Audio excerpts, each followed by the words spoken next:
Hello, it's me, Katalyzt again. There's a new Christian YouTuber who goes by the name of Tidewatcher27. I'll show her right here.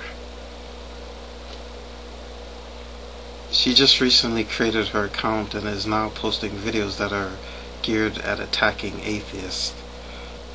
And just like the typical Christians on YouTube, when she discovered that all of her antiquated arguments and beliefs about atheists were being proved fallacious, she ignored the truth that was being presented to her. After a few moments, I realized that some of the arguments that she was using was well beyond her years. Then I confirmed it.